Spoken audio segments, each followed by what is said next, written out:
Hi, welcome to part two. Uh, if you're new here, my name is Joey. On this channel, I'm sharing my personal journal with bladder cancer and life with urostomy.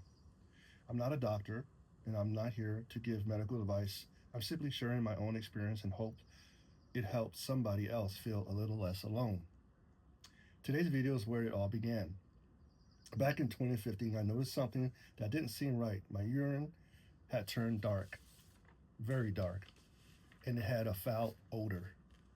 The strange part was that I wasn't in any pain. Well, because I had been working out, I convinced myself that maybe I had strained something or broken small blood vessels. I waited 2 weeks and didn't even tell my wife, Reese. Eventually, I realized it wasn't getting better, so I made an appointment with my primary care doctor, who referred me to a urologist. I thought I was going in for a simple consultation. Instead, after a short conversation, the doctor performed a scope of my bladder there in the office. Looking back now, I understand that office scopes without sedation are common.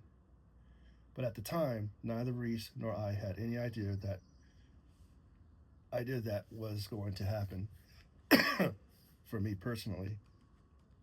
It was one of the most painful procedures I've ever experienced. Everyone's experience is different, but I wish I had known what to expect beforehand.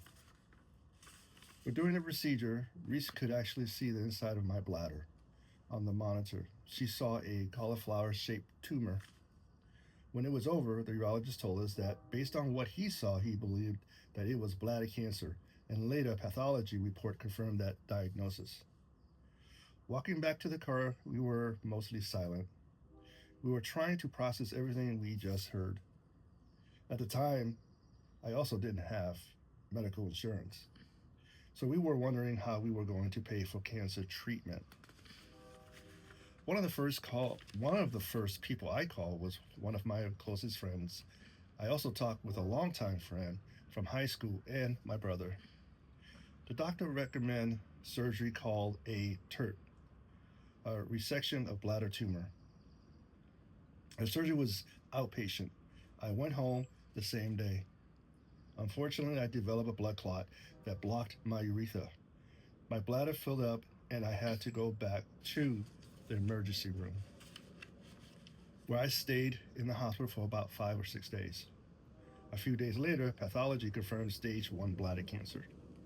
It was still frightening, but we were grateful it had been caught early. My urologist recommended BCG treatments to help reduce the chance of the cancer returning.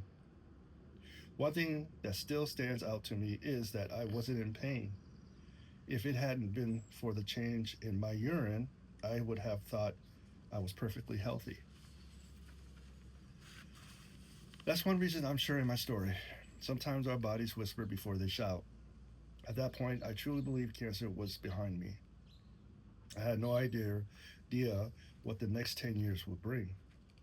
In my next video, I share what BCG treatments were like, how life slowly returned to normal, and what happened 5 years later when the bladder cancer came back.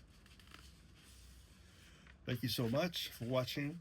If my story has helped you in any way, I'd love to have you join me for the next chapter. I will show you a video on June 3rd, 2026,